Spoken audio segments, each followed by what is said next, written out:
اللهم صل على سيدنا محمد یا رب صل وسلم. بسم اللہ الرحمن الرحیم. آج ہم سورہ قاف کا پہلا رکوع اور 26ویں پارے کا 15واں رکوع، اس کا لفظی ترجمہ مختصر گرامر کے ساتھ ہو چکا تھا. آج یہاں سے انشاءاللہ ہم تفسیر سے آج کا لیکچر ہم اسٹارٹ کریں گے. اعوذ باللہ من الشیطان الرجیم. بسم اللہ الرحمن الرحیم. قاف والقرآن المجید. قاف قسم ہے قرآن کی جو بزرگی والا ہے.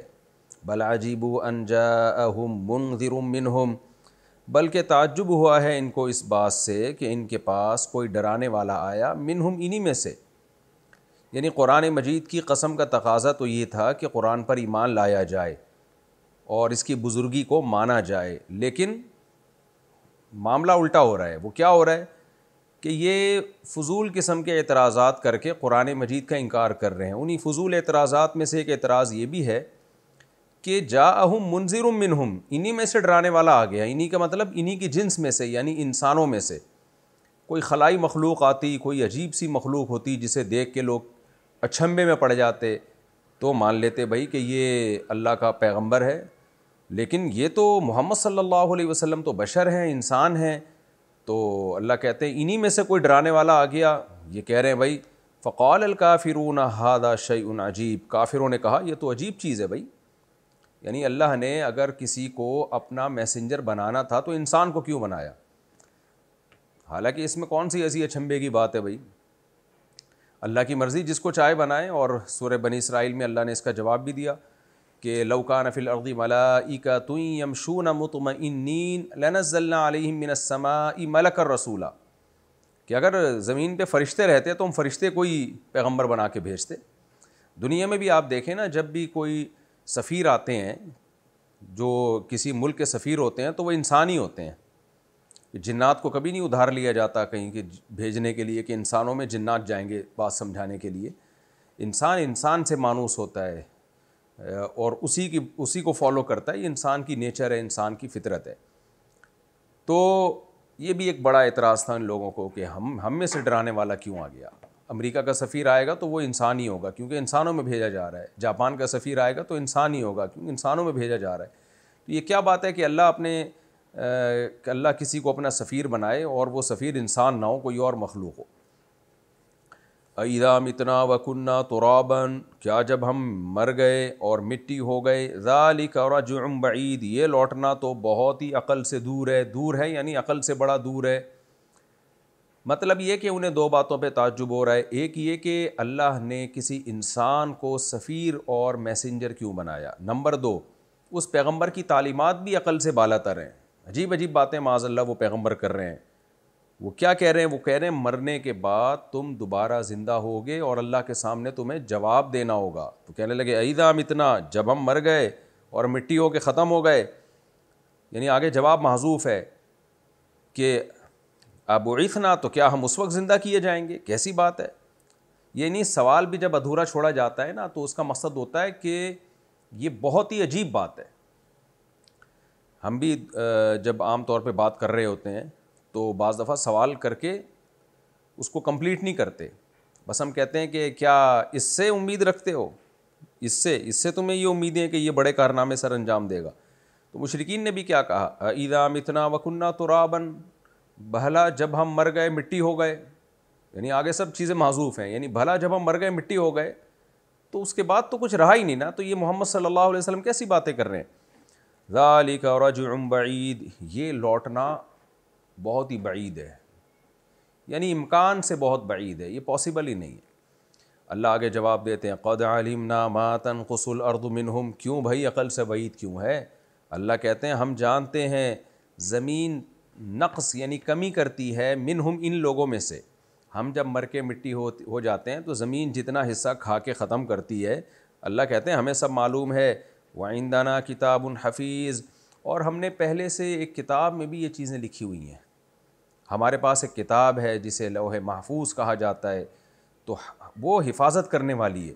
ہر چیز کا علم اس کے اندر پہلے سے موجود ہے.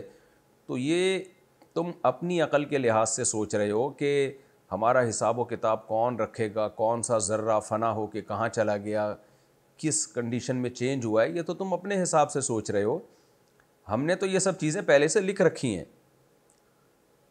بل کذبوا بالحق، اللہ کہتے ہیں اصل بات یہ نہیں ہے کہ ان کو تعجب ہو رہا ہے، اصل بات ہے حق کا انکار کرنا۔ دلائل سے جب کوئی بات ثابت ہو جائے تو کچھ عقل مند لوگ ہوتے ہیں جو بات مان لیتے ہیں، کچھ ضدی ہٹ دھرم ہوتے ہیں جو الٹے سیدھے اعتراضات کر کے بس میں نہیں ماننا والی پالیسی اختیار کرتے ہیں۔ بل کذبوا بالحق لما جاءہم، اللہ کہتے ہیں اصل بات یہ انہوں نے حق کا انکار کیا ہے، تکذیب کی ہے، لما جاءہم جب یہ حق ان کے پاس آ پہنچا، یعنی حق نہ آیا ہوتا پھر حق کا انکار کرنا یہ کم درجے کی برائی ہے۔ حق واضح طور پر آ چکا ہو، اس دلائل سے ثابت ہو چکا ہو، سب کچھ معجزے نبی کے دیکھ لیے ہوں انہوں نے، تو اس کے بعد بھی انکار کرنا تو یہ زیادہ بڑا جرم ہے۔ اللہ کہتے ہیں فَهُمْ فِي أَمْرٍ مَرِيجٍ، پس یہ لوگ تردد میں پڑے ہوئے ہیں۔ مرج، انگلش میں مرج کہتے ہیں نا، ملانا، تو عین ممکن ہے یہ مرج کا لفظ عربی والے مرج سے ہی آیا ہو۔ مرج یمرج کا معنی بھی عربی میں ملانا ہوتا ہے، اور مریج کا معنی بھی تردد والی چیز، مکس ہوتا ہے نا کہ تردد میں پڑے ہوئے ہیں۔ وہ تردد کیا ہے کہ کسی ایک دعوے پہ ٹکتے نہیں ہیں۔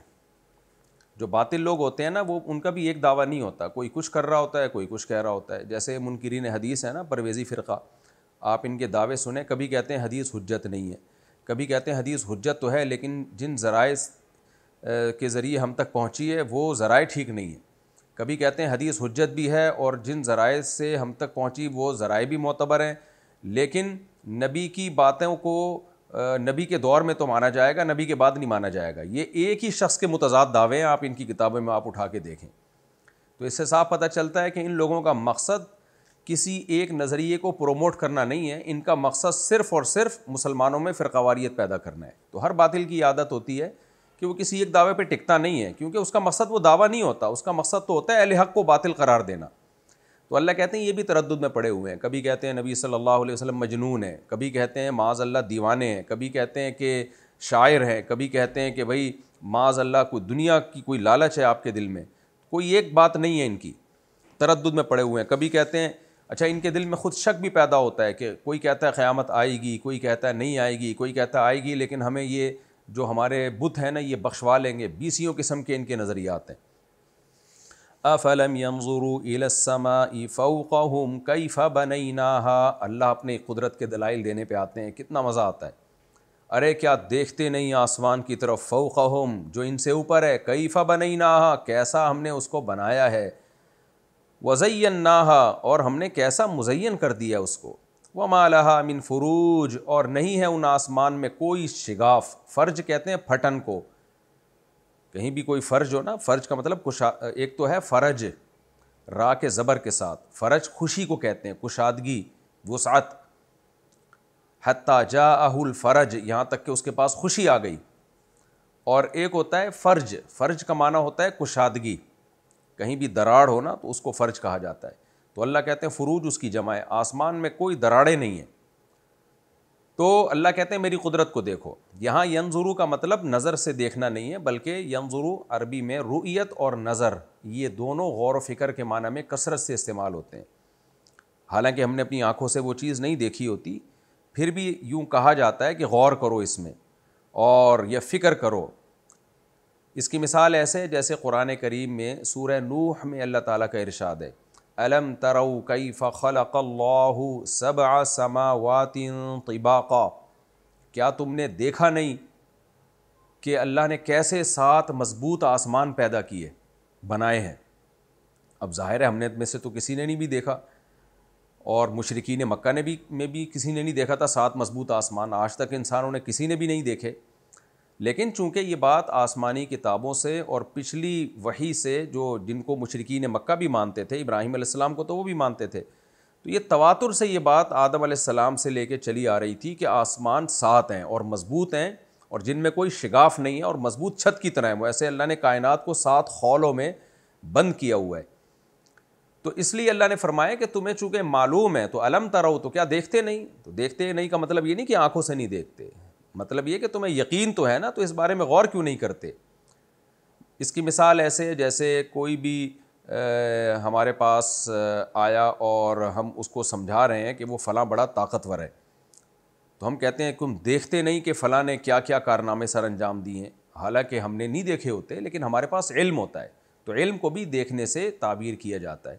تو یہاں بھی اللہ فرماتے ہیں افلم ينظروا الى السماء، کیا دیکھتے نہیں آسمان کی طرف، فوقہم، آسمان جو ان سے اوپر ہے، ظاہر ہے آسمان ہم سے اوپر ہی ہے، کیف بنیناہا، ہم نے اس کو کیسا بنایا ہے، یعنی یہ بات آسمانی کتابوں سے، پیغمبروں کی تعلیمات سے ثابت ہے کہ جو پہلا آسمان ہے نا، وہ بھی مضبوط چھت کی طرح ہے، پوری کائنات کو اس نے گول دائرے میں ڈھکا ہوا ہے، تو وہی اتنا بڑا اور اتنی دور ہے وہ، اور اتنا مضبوط ہے، اس کی مضبوطی بھی دلائل سے، یعنی نقلی دلائل، نقلی کا مطلب جو نقل ہوتے چلے جا رہے ہیں ان سے ثابت ہے، اور مشرکین مکہ بھی اس بات کو مانا کرتے تھے، کیونکہ کچھ نہ کچھ آسمانی کتابوں کے اثرات بہرحال ان پر بھی تھے۔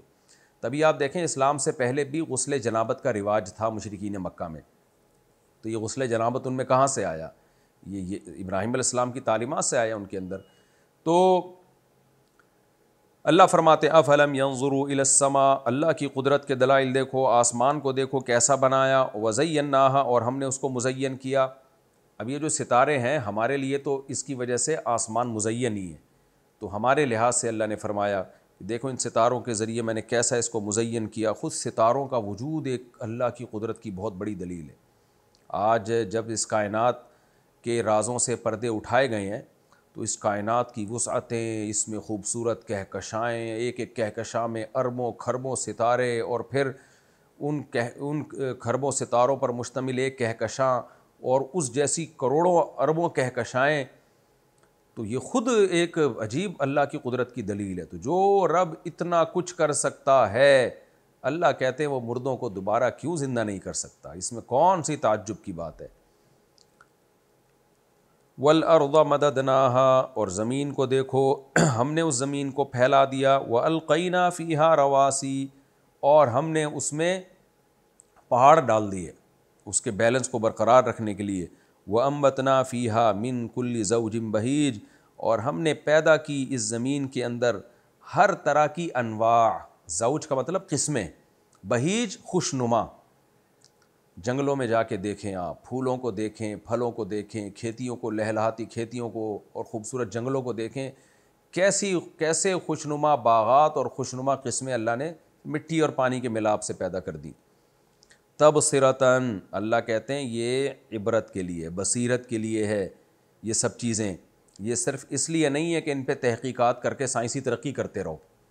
آج کیا ہو رہا ہے، اللہ کو بھول کے لوگ مادے پہ محنت تو کر رہے ہیں، لیکن اس محنت کا آؤٹ پٹ کیا ہے؟ مادہ پرستی۔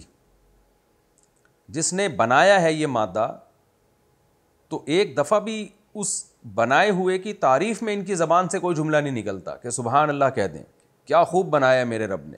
اس لیے میں بار بار کہتا ہوں کہ کافر جب کوئی ڈاکومنٹری جنگلوں میں جا کے بناتا ہے یا اس جانوروں پہ یا اس کائنات پہ ریسرچ کرتا ہے، بس وہ امیزنگ اور دلچسپ اور اس طرح کے الفاظ استعمال کرتا ہے، سبحان اللہ اس کی زبان سے نہیں نکلتا کہ میرا رب ہر عیب سے پاک ہے۔ یعنی وہ جب یہ کچھ کر سکتا ہے تو وہ سب کچھ کر سکتا ہے۔ تو اللہ تعالیٰ فرماتے ہیں تبصرتاً، یہ سب چیزیں ہم نے بنائی ہیں بصیرت کے لیے، تاکہ تمہاری بصیرت کی آنکھیں کھلیں، وذکریٰ، اور نصیحت کے لیے۔ لیکن نصیحت اس سے کس کو ہوگی؟ لکل عبد، ہر اس بندے کو ہوگی، منیب، جو اللہ کی طرف رجوع کرنے والا ہے، یعنی رجوع کرنا چاہتا ہے، بندگی کا اس کو احساس ہو، ملحد نہ ہو، ایتھیس نہ ہو، متکبر اور فرعون نہ ہو، جس کو یہ ہو کہ میں بندہ ہوں اللہ کا، مجھے اللہ نے بنایا۔ تو اللہ کہتے ہیں ان کو ان چیزوں کو دیکھ کر بہت عبرت ہوگی۔ پھر آگے اللہ اپنی قدرت کے مزید دلائل دیتے ہیں، وَنَزَّلْنَا مِنَ السَّمَاءِ مَاءً، اور ہم نے آسمان سے پانی برسایا۔ یہاں آسمان کا مطلب کچھ اور تھا، پہلے والے لفظ میں آسمان کا مطلب کچھ اور تھا۔ عربی میں آسمان اس مضبوط چھت کو بھی کہا جاتا ہے جس نے کائنات کو ڈھانکا ہوا ہے، قرآن میں اس معنی میں بھی استعمال ہوا ہے، اور آسمان ہر بلند چیز کو بھی کہا جاتا ہے۔ عرب کی لغت کی جو کتابیں ان میں لکھا ہے کل ما علاک فہو سما، ہر وہ چیز جو آپ سے اونچی، عرب اس کو بھی آسمان کہتے تھے۔ تو ونزلنا من السماء ماء، اور ہم نے آسمان سے پانی برسایا، یعنی اوپر سے پانی برسایا، مبارکن، برکت والا پانی۔ اس کو برکت کیوں کہا گیا؟ برکت کہتے ہیں خیر کثیر کو، صرف ایک پانی بے شمار خوبیوں کے ساتھ نازل ہوتا ہے. وہ پانی ماحول میں آلودگی کو بھی ختم کرتا ہے, وہ پانی فضا میں خشکی کو بھی ختم کرتا ہے جس کی وجہ سے لوگوں میں اسکن ڈرائی ہونا شروع ہو جاتی ہے. وہ پانی کھاد کا کام بھی دیتا ہے. آپ عام زمین کو جب پانی سے سیراب کریں تو اس میں کھاد الگ سے ڈالنی پڑتی ہے, لیکن جنگل کے جو درخت ہیں وہ آسمان کے پانی سے سیراب ہوتے ہیں جس میں نائٹروجن ملی ہوئی ہوتی ہے, کھاد ملی ہوئی ہوتی ہے اس میں. اور بہت کچھ ہے جو سائنس جب ان رازوں سے پردے اٹھائے گی, تحقیقات ہوتی چلی جائیں گی تو پتہ نہیں کیا کیا خیریں بارش کے پانی میں ہمارے سامنے آئیں گی. اس لیے اللہ نے اس کو کہا برکت والا پانی. برکت یعنی خیر کثیر. تمہیں تو صرف ایک چیز نظر آ رہی ہے کہ پانی زمین میں جاتا ہے اور نباتات اگتے ہیں, لیکن بہت ساری خیریں ہیں. فَأَنبَتْنَا بِهِ, تبھی آپ دیکھیں نا جہاں بارشیں نہیں ہوتی بیماریاں بھی پھوٹنا شروع ہو جاتی ہیں.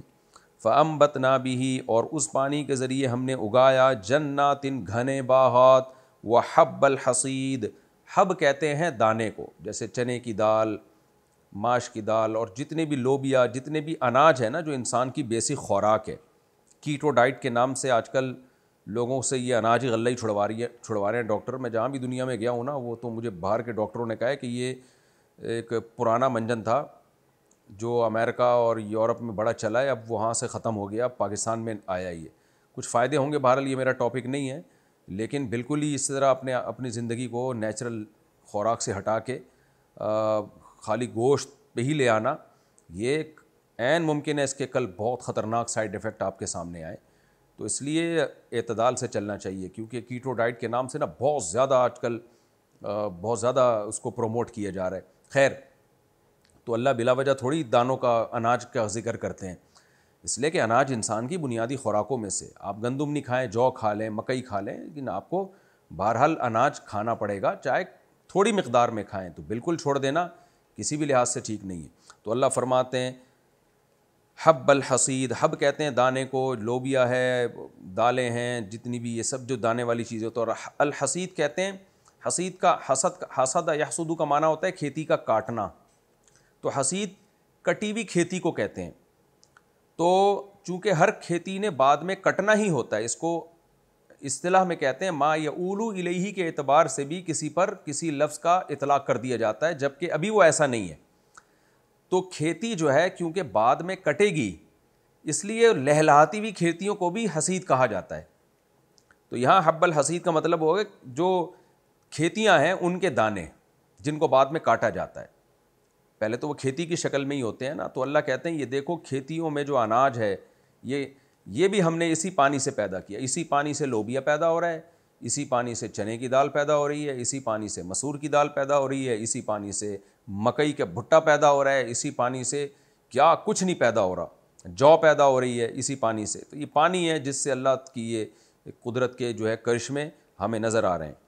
وَالنَّخْلَ بَاسِقَاتٍ, اللہ کہتے ہیں اور ہم نے کھجور کے درخت بھی پیدا کیے, باسقات, لمبے لمبے, کیونکہ یہ مؤنث ہے نا, درخت پورے جھنڈ ہے, تو اس لیے اس کے لیے جمع کا لفظ استعمال ہوا باسقات. مراد بہت سارے درخت ہیں کھجور کے. باسقاتن, لمبے لمبے درخت, لہا طلع, جن کے خوشے ہوتے ہیں. طلع اصل میں جو پھل جب طلوع ہوتا ہے نا, یعنی جب پھل نکلنے سے پہلے نہیں خوشے نکلتے کسی بھی درخت میں, آپ اس کو طلوع کے لفظ سے یاد رکھیں. سورج جب طلوع ہوتا ہے تو اس عمل کو طلوع کہا جاتا ہے, ابتدائی مرحلے میں جب نکل رہا ہے. تو کھجور تو بالکل پک کے آخر میں تیار ہوتی ہے نا, اس سے پہلے جو گچھے لٹک رہے ہوتے ہیں اس کے. نضید, نضد ینضد کا معنی تہ بتہ, نضید بمعنی منضود ہے, یعنی تہ بتہ گچھے. ابھی وہ پکے نہیں ہیں تو کتنے خوبصورت لگ رہے ہوتے ہیں, اور کیسے ایک دوسرے کے اوپر چڑھے ہوئے ہوتے ہیں وہ پھلوں کے جو گچھے ہیں نا, کیسے ایسے کر کر کے ایسا لگتا ہے کسی نے بڑے طریقے سے ان کو ایک دوسرے کے اوپر طے کر کے پیک کیا ہے. تو گھنے گچھے, یہ آپ اس کا ترجمہ کر سکتے ہیں. وَالنَّخْلَ, اسی پانی سے ہم کھجور کے درخت پیدا کرتے ہیں, لمبے لمبے درخت, لہا طلع, جن کے گپھے, اس کو ترجمے میں اردو میں گپھے بھی کہا جاتا ہے, خوب گندھے ہوئے ہوتے ہیں.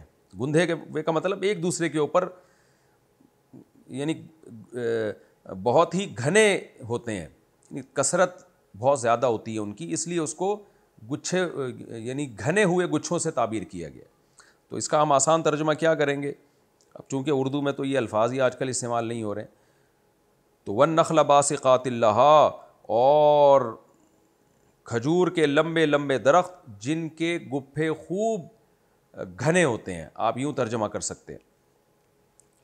رزقل، یہ بھی پانی سے پیدا ہو رہا ہے. آپ دیکھیں کیا پانی میں سافٹ تھے یار، کیا گٹلی میں سافٹ تھے، جس نے جا کے ایسے پہلے تناور درخت نکالا، پھر اس کے خوبصورت پتے، اور پھر ایسے تمیز سے بڑے اسٹائل سے اس کے پھل نکلنا شروع ہوتے ہیں. تو یہ پانی کے اندر سب کچھ کیسے ڈل گیا بھائی؟ یہ بیچ کے اندر کون ہے جس نے ایسے سافٹ ویئر انسٹال کر دیے؟ اللہ کہتے ہیں تیرا رب ایک پانی سے یہ کرشمے دکھا رہا ہے. یہ سب کچھ کیوں ہو رہا ہے؟ رزقا للعباد، بندوں کو روزی پہنچانے کے لیے. اللہ ویسے بھی روزی دے سکتا تھا، لیکن اللہ تعالیٰ بندوں کو روزی کیسے خوبصورت انداز سے دیتا ہے. وہ درخت کے پھل کتنے خوبصورت لگ رہے ہوتے ہیں جب وہ لٹکے ہوئے ہوتے ہیں، اس کی پیکنگ کتنی پیاری ہوتی ہے. تو جیسے مہمان جب گھر میں آتا ہے ایسے بھی آپ پلیٹ میں نا اس کے سامنے بریانی پھینک سکتے ہیں، لیکن ایک تمیز سے سجائی جاتی ہے، اس کے سامنے دسترخوان بچھایا جاتا ہے اور سیلڈ کو بڑے تمیز سے کاٹ کے رکھا جاتا ہے اس کے سامنے. تو اللہ نے بھی اپنے بندوں کو روزی پہنچانے کے لیے یہ انتظام کیا. فرمایا وَأَحْيَيْنَا بِهِ بَلْدَةً مَيْتًا، اور اسی پانی سے ہم نے مردہ زمین کو زندہ کیا. کچھ بھی نہیں ہوتا، بنجر ہوتی اور کیسی لہلہاتی فصلیں اس میں اگتی ہیں. كَذَلِكَ الْخُرُوجُ، اسی طرح نکلنا ہوگا، یعنی انسانوں کا نکلنا. خروج الانسان مضاف الیہ محذوف ہے، اس کے بدلے میں الف لام شروع میں آ گیا، ایک گرامر کی بات ہے. الخروج یعنی جو خاص طریقے والا خروج ہے نا، جس کا تم انکار کر رہے تھے اور تم کہہ رہے تھے اذا متنا، بھلا ہم جب مر گئے اور مٹی ہو گئے تو کیسے ہم زندہ ہو سکتے ہیں. ذالک رجع بعید، یہ عقل سے بہت بعید ہے. اللہ کہتے ہیں یہ سب چیزیں بھی تو عقل سے بہت بعید ہیں، لیکن تم اپنی آنکھوں سے دیکھ رہے ہو تو مان لیتے ہو ایسے ہوتا ہے، جی ہو جاتا ہے یہ. تو جو دیکھا نہیں ہے وہ بھی میرے کہنے سے مان لو. کذالک الخروج، اسی طرح نکلو گے تم بھی زمین سے، دوبارہ اگاؤں گا میں تمہیں زمین سے. یہ سارا عمل ریورس ہوگا. انبتکم من الارض نباتا، قرآن کہتا ہے پہلی دفعہ بھی انسان کو زمین سے اگایا ہے. یعنی اللہ نے اگانے کا لفظ استعمال کیا. اگانے کا لفظ اس لیے استعمال کیا کہ پروسیس وہی ہوتا ہے جو پودے میں ہوتا ہے. تو آدم علیہ السلام کا بھی بنیادی پروسیس وہی تھا. تو اسی طرح اللہ نے آدم علیہ السلام کو مٹی سے بنا کے، پورا تو ہمیں معلوم نہیں ہے کیا کیا ہے، کس طرح ہوا ہے، لیکن جو بیسک پروسیس ہے وہ وہی ہے. تو انبات کا لفظ اللہ نے استعمال کیا ہے انسان کے لیے، جو پودوں کے لیے استعمال ہوتا ہے. تو اللہ فرماتے ہیں کذالک الخروج، اسی طرح تمہارا خروج بھی ہوگا. کذبت قبلہم، اللہ کہتے ہیں دلائل سے بات اگر سمجھ میں نہیں آتی تو پچھلی امتوں کا حشر دیکھ لو جنہوں نے میری باتوں کا انکار کیا، کیا حشر ہوا. کذبت قبلہم قوم نوح، ان سے پہلے قوم نوح نے بھی جھٹلایا. واصحاب الرس، اور اصحاب رس نے بھی جھٹلایا. اصحاب رس کون تھے؟ کہا جاتا ہے کہ نوح علیہ السلام جو صالح علیہ السلام کی جب قوم ہلاک ہوئی ہے نا، جنہوں نے اونٹنی کی ٹانگیں کاٹ ڈالی تھیں، تو صالح علیہ السلام کے ساتھ جو لوگ مسلمان ہو گئے وہ پھر کہیں اور جا کے آباد ہوئے. تو آگے ان کی جو نسلیں چلی ہیں ان کو اصحاب رس کہا جاتا ہے، ان میں بھی پھر شرک آ گیا تھا. وثمود، اور قوم سمود نے بھی جھٹلایا. وعاد، قوم عاد نے بھی. وفرعون، اور فرعون نے بھی. واخوان لوط، اور لوط علیہ السلام کے بھائیوں نے، بھائیوں سے مراد ہے ان کی قوم، انہوں نے بھی جھٹلایا. واصحاب الایکۃ، اور اصحاب ایکہ نے بھی. ایکہ کہتے ہیں گھنے درخت کو، خاص قسم کا درخت، اور یہ اس سے مراد خاص قسم کی قوم ہے. جو شعیب علیہ السلام کو اللہ نے مدین بھیجا نا، تو مدین کے گرد و نواح میں جو آبادی رہا کرتی تھی ان میں کچھ خاص قسم کے گھنے درخت ہوا کرتے تھے. تو اس قوم کو اصحاب الایکہ کہا گیا. اس پر میں پہلے ڈیٹیل سے تفسیر میں بات کر چکا ہوں. وقوم تبع، اور قوم تبع نے بھی. قوم تبع دو گزری، ایک قوم سبا میں، اور حضرت عیسیٰ علیہ السلام سے 700 سال پہلے قوم گزری ہے. تو یہ جو حضرت عیسیٰ علیہ السلام سے 700 سال پہلے قوم گزری ہے تبع، اس کے بادشاہ کا لقب تھا تبع. بہت لوگ اس کی اتباع کرتے تھے، کہا جاتا ہے اس لیے اس کو تبع کہا جاتا ہے. اس کا حدیث میں بھی تذکرہ ملتا ہے، لیکن یہ کہتے ہیں بادشاہ مسلمان ہو گیا تھا، روایات میں اس کا تذکرہ ہے. حضرت کعب الاحبار جو بہت بڑے صحابی ہیں اور تورات کے بڑے عالم بھی تھے، پہلے یہودی تھے، تو وہ کہا کرتے تھے کہ تبع کو برا نہ کہو، اللہ نے اس کی قوم کو برا کہا ہے، کیونکہ وہ بادشاہ مسلمان ہو گیا تھا، ان کی قوم بھی مسلمان ہو گئی تھی. اس کے بعد جب بادشاہ کی وفات ہوئی ہے تو پھر قوم دوبارہ مرتد ہو گئی، تو اللہ نے پھر اس قوم کو تباہ و برباد کر دیا تھا. حدیث میں بھی اس طرح کا تذکرہ ہمیں ملتا ہے. سند کی مجھے پوری طرح تحقیق نہیں ہے کیونکہ سندوں کی تحقیق کرنا آسان نہیں ہوتا، اس لیے جب تک مجھے پوری تحقیق نہ ہو تو پھر میں یہ ذمہ داری اپنے کندھوں پہ نہیں ڈالتا. میں اس میں یہ کہہ کے چلا جاتا ہوں کہ اس طرح حدیث میں ہے لیکن سند کی تحقیق نہیں. بہرحال ایک تاریخی واقعہ ہے تو مفسرین نے اگر کوئی بات لکھی ہے تو اس کو لے لینے میں کوئی حرج نہیں ہے. کل کذب الرسول، اللہ کہتے ہیں ان سب کے سب نے پیغمبروں کو جھٹلایا. فحق وعید، میری وعید ثابت ہو گئی. وعید کے بعد یا محذوف ہے، یعنی وعیدی تھا اصل میں، میری وعید ثابت ہوئی، سب کو میں نے تباہ و برباد کیا. افعینا بالخلق الاول، آگے اللہ پھر عقلی دلائل کی طرف آتے ہیں. یعنی پہلے اللہ نے دلیل دی آسمانوں کے وجود کی، کہکشاؤں کی، ستاروں کی، پھر پانی برسا کے میں نے کیسے تناور درخت اور ان میں کیسے خوبصورت لٹکے ہوئے گچھے. آپ جائیں کھجوروں کے جنگلات میں، سکھر، میر پور خاص جائیں، جب وہ پھل نکلنا شروع ہوتے ہیں کیا خوبصورت منظر ہوتا ہے وہ. اللہ تعالیٰ یہ بھی کر سکتے تھے ایک کھجور ادھر سے نکل رہا ہے، ایک ادھر سے نکل رہا ہے، بے تکے طریقے سے، لیکن کیا خوبصورت ان کا ایک دیکھنے والا منظر. خود کھجور کے درخت میں کیسی روحانیت ہے، اتنا خوبصورت لگتا ہے کھجور کا درخت، اتنا پیارا لگتا ہے وہ. تو یہ ساری اللہ کی قدرت کی دلیلیں ہیں. تو اللہ نے دھمکیاں بھی دیں، فرمایا یقین نہیں کرتے تو دیکھ لو پچھلی امتوں کا کیا حشر ہوا. اور اب اللہ ایک بہت زبردست دلیل دیتے ہیں، افعینا، کیا ہم تھک گئے ہیں بالخلق الاول، پہلی مرتبہ پیدا کر کے، کیا ہم تھک گئے ہیں جو دوبارہ پیدا نہیں کر سکتے. اللہ فرماتے ہیں بل ہم فی لبس من خلق جدید، ہم نہیں تھکے ہیں، یہ لوگ نہیں دوبارہ پیدا ہونے میں شک میں پڑ گئے ہیں، ہم نہیں تھکے ہیں. ان کا مسئلہ ہے، فالٹ ان کا ہے. ساری دنیا کے سارے انسان بھی اگر اس بات کا دعویٰ کرے نا کہ انسان دوبارہ پیدا نہیں ہو سکتا، تو اللہ کہتے ہیں یہ انسان کا فالٹ ہو سکتا ہے، یہ ان کا دماغ خراب ہو سکتا ہے. جس خدا نے پہلی دفعہ پیدا کیا وہ دوبارہ پیدا کرنے سے عاجز ہو ہی نہیں سکتا.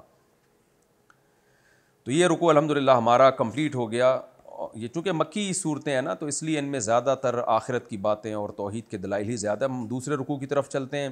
سورہ قاف کا رکوع نمبر 2 اور 26 پارے کا رکوع نمبر 16. بسم اللہ الرحمن الرحیم. حسب معمول اس کا مختصر لفظی ترجمہ ہوگا مختصر گرامر کے ساتھ، پھر انشاءاللہ اس کی ہم تفسیر شروع کریں گے. وَلَقَدْ خَلَقْنَا الْإِنسَانَ، اللہ فرماتے ہیں البتہ تحقیق ہم نے انسان کو پیدا کیا. وَنَعْلَمُ، اور ہم جانتے ہیں، ما، وہ چیز جانتے ہیں، تُوَسْوِسُ بِهِ، جس چیز کے کو سوچتا ہے نفسہ، اس کا نفس. وسوسہ کا مطلب ہوتا ہے جو لاشعوری طور پر آپ کے دماغ میں خیالات آ رہے ہوتے ہیں، جو بھی خیالات گزر رہے ہوتے ہیں نا، یعنی شعور کے ساتھ خیالات تو دور کی بات، اللہ کہتے ہیں جو تمہارے دل میں خیالات گزر رہے ہیں، اللہ فرماتے ہیں ہم وہ بھی جانتے ہیں. نفس سے مراد دل ہے. عربی میں نفس کے بہت سارے معنی ہیں. نفس انسان کی ذات کو بھی کہتے ہیں اور دل کو بھی کہتے ہیں. وَنَحْنُ أَقْرَبُ إِلَيْهِ مِنْ حَبْلِ الْوَرِيدِ، اور ہم زیادہ قریب ہیں اس کے، الیہ کا مطلب اس انسان کے، من حبل الورید، شہرک سے بھی زیادہ. یعنی ہم انسان کی شہرک جتنے اس کے قریب ہے نا، اللہ فرماتے ہیں ہم اس سے بھی زیادہ اس کے قریب ہیں. تو شہرک کا کیا مطلب ہے؟ حبل عربی میں رسی کو کہتے ہیں، اور ورید کے لفظ کو سمجھیں. دیکھیں ایک میڈیکل سائنس کی اصطلاح میں ورید ہے، یعنی عربی میں جو طبیبوں کی عربی ہے نا، جو ظاہر ہے میڈیکل سائنس میں مسلمانوں نے پہلے بہت ترقی کی تھی تو کچھ ٹرمز تھی ان کی. تو عربی میں جب آپ میڈیکل سائنس پڑھیں گے تو اس میں ورید کا مطلب وہ رگ ہوتی ہے جو بلڈ کو واپس لے کر آتی ہے دل کی طرف، یعنی گندا خون دل کی طرف لاتی ہے. اور شریان اس رگ کو کہتے ہیں، اس نس کو کہتے ہیں جو دل سے خون کو لے کے جاتی ہے باڈی کی طرف. اس میں پریشر زیادہ ہوتا ہے اور صاف خون ہوتا ہے. وہ جب دل خون کو پمپ کرتا ہے نا، تو جن رگوں میں جاتا ہے اس کو عربی میں شریان کہتے ہیں میڈیکل سائنس کی اصطلاح میں.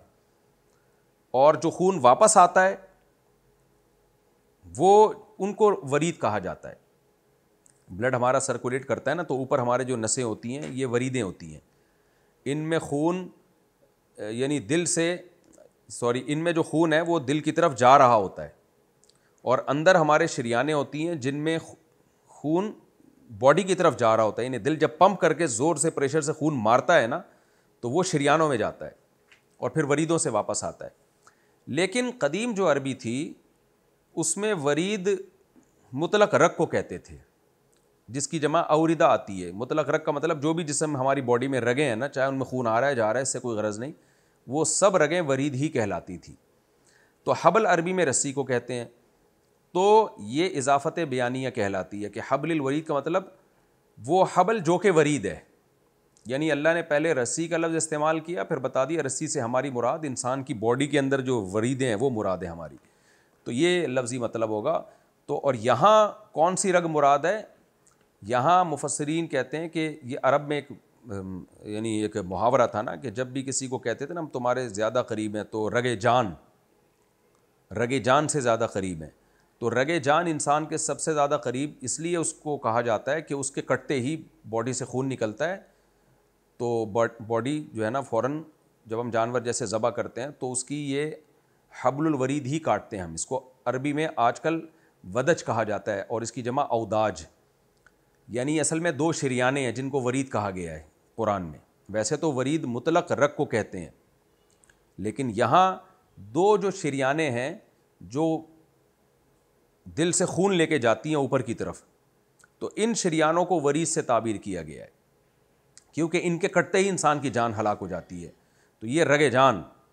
تو اللہ تعالیٰ فرماتے ہیں ہم تمہاری رگ جان سے بھی زیادہ قریب ہیں. یعنی تمہاری رگ جان جتنی تم سے زیادہ قریب ہے نا کہ جس کے کٹتے ہی تم مر جاؤ گے, تمہارا اس سے جتنا گہرا رشتہ ہے ہمارا رشتہ تم سے اس سے بھی زیادہ ہے.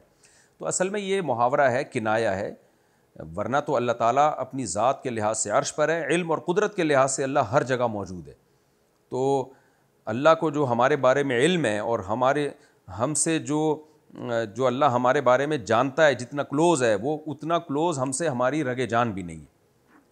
تو یہ اصل میں یہ بتانا مقصد ہے کہ ہمارا علم بہت زیادہ کامل ہے. اذ یتلقی المتلقیان عن الیمین وعن الشمال قعید. اور ہم تمہارے اس وقت قریب ہوتے ہیں جب یتلقی المتلقیان, تلقی کہتے ہیں اچکنا.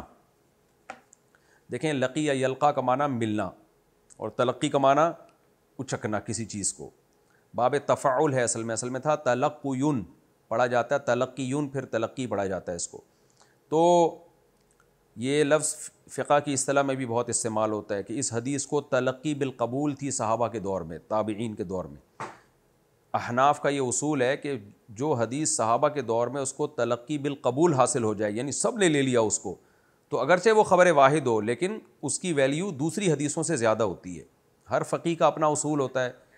تو دیگر فقہا کے نزدیک اس کی کوئی حیثیت نہیں ہے, یعنی اس کو الگ سے کوئی ویلیو نہیں دی جائے گی, لیکن امام حنیفہ کے نزدیک اس حدیث کو دیگر حدیثوں پہ ویلیو دی جاتی ہے کہ بھئی وہ حدیث جو تھی اسلاف کے دور میں اس کو بڑی مقبولیت حاصل ہو گئی تھی, تو وہ زیادہ پائیدار اور زیادہ مستند ہوتی ہے, اس لیے اس کو دوسری حدیثوں پہ ترجیح دی جاتی ہے. تو وہاں بھی یہ لفظ استعمال ہوتا ہے بھئی اس حدیث کو اسلاف میں تلقی بالقبول حاصل ہے, اور تلقی کا معنی اچکنا. تو اللہ فرماتے ہیں اذ یتلقی المتلقیان, جب اچکتے ہیں 2 اچکنے والے. متلقی یہ اس میں فاعل ہے, متلقیان 2 اچکنے والے. عن الیمینی دائیں طرف سے, وعن الشمالی اور بائیں طرف سے, قعید بیٹھے ہوئے.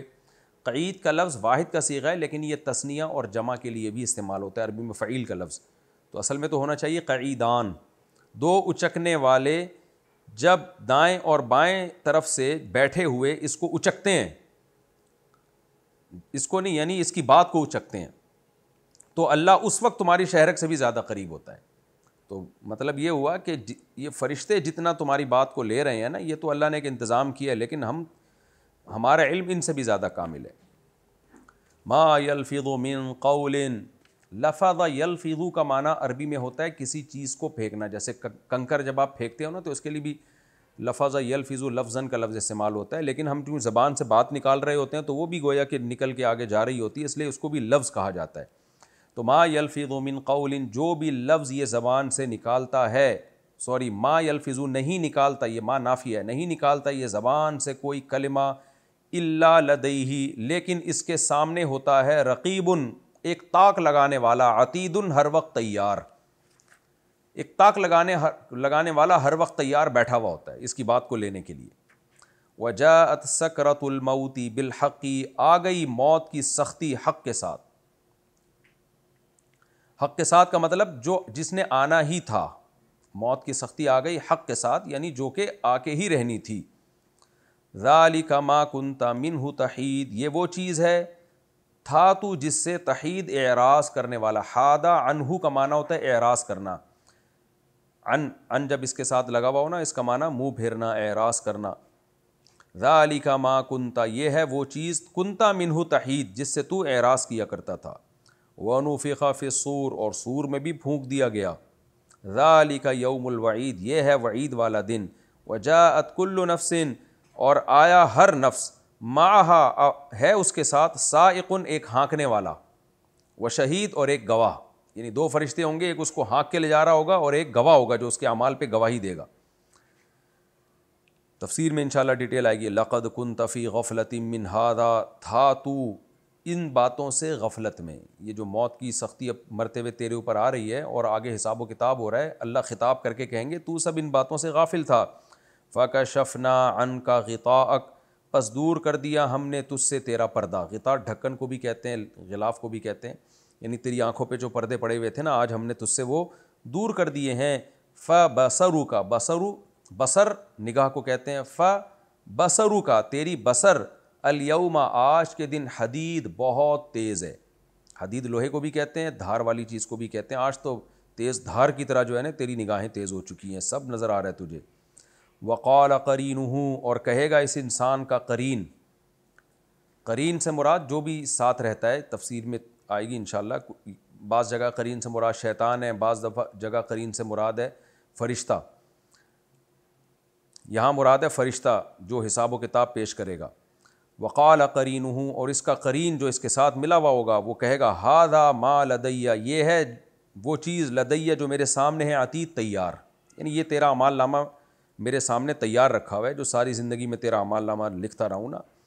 اللہ کہیں گے القیا فی جہنم. لقیہ یلقا کا معنی ملاقات کرنا، القا یلقی القاء کا معنی ڈالنا. تو القی اکرم کی طرح امر ہے. جب دو بندوں کو خطاب کیا جائے گا تو القیا کہا جائے گا، تم دونوں ڈال دو اس کو. یعنی دو فرشتے ہوں گے نا اس کے ساتھ، ان کو کہا جائے گا ڈال دو اس کو، فی جہنم، ڈال دو جہنم میں، کل کفار، ہر ناشکرے کو، عنید اور ضدی اور ہر دھرم کو. عناد کہتے ہیں نا، ضد اور عناد. جو بھی ضدی اور ناشکرا تھا ان سب کو تم دونوں مل کے جہنم میں ڈال دو.